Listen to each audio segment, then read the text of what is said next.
Hi everybody, it's Mark C. Winters, and today I want to tell you a story about a book called Deep Work by Cal Newport. And Cal introduces an effect in that book, or he references an effect that was introduced by a business professor named Sophie Leroy back in 2009.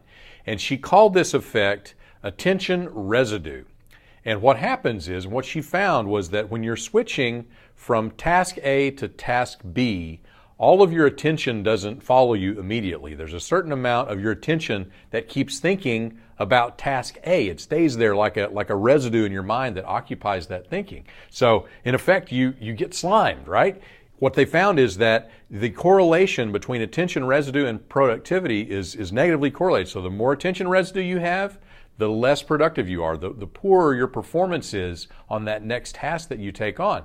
So, time blocking is obviously a great strategy to try to put all this stuff together to minimize the effect of those switching costs. Because what the ideal would be is if you could spend a long, uninterrupted period of time focusing intensely and working hard on a single task without being interrupted. So use time blocking to help you do that. And then thinking about how this really applies to visionaries and integrators in a unique way. When you think about how different the tasks and the thinking work of a visionary is and what that of an integrator is, they're like night and day. So I'm feeling for a solo visionary integrator out there that's really trying to do both of those roles by themselves. And I'm mindful of how much attention residue you're building up and switching back and forth between those tasks. So I want you to be aware of that and watch out for it, okay? So 3 key things to wrap this one up. Number 1, be aware of attention residue. Be on the lookout for it and be aware of it. It's going to hurt your performance. It'll hurt your productivity. Number 2, use time blocking to give yourselves long stretches of uninterrupted time to focus intensely on a single task without switching. And number 3, for you solo visionaries and integrators, I want you to really think about, visionary, what it would be like if you had an integrator in your life, and how would that change this effect of attention residue for you. So thanks for watching today.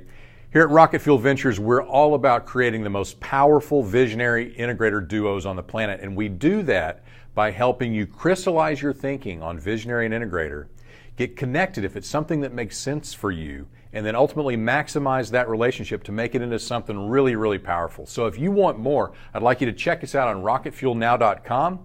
And while you're there, there's a few things I'd like you to do. Number 1 is if somebody sent you this video, or it's the first time you've seen them, you'd like to get these every week, please sign up. We do these every week, and we'd love to just send it straight to you. Number 2, we have some assessments on there to help you figure out, are you a visionary? Are you an integrator? And really, what does that specific edge of your 2-piece puzzle look like? That'll help you out a lot. Number 3, there's a Rocket Fuel Maximizer. That's a private member-only community where you can interact with other visionaries and integrators. We'd love to have you join that. And finally, if you're an integrator, we have the Integrator Mastery Forum, which is a live event specifically for integrators that want to become truly great. Last but not least, if you haven't read Rocket Fuel yet, please read it. And for those that have read it, please keep those great reviews coming. So that's it for now. Until next time, go Rocket.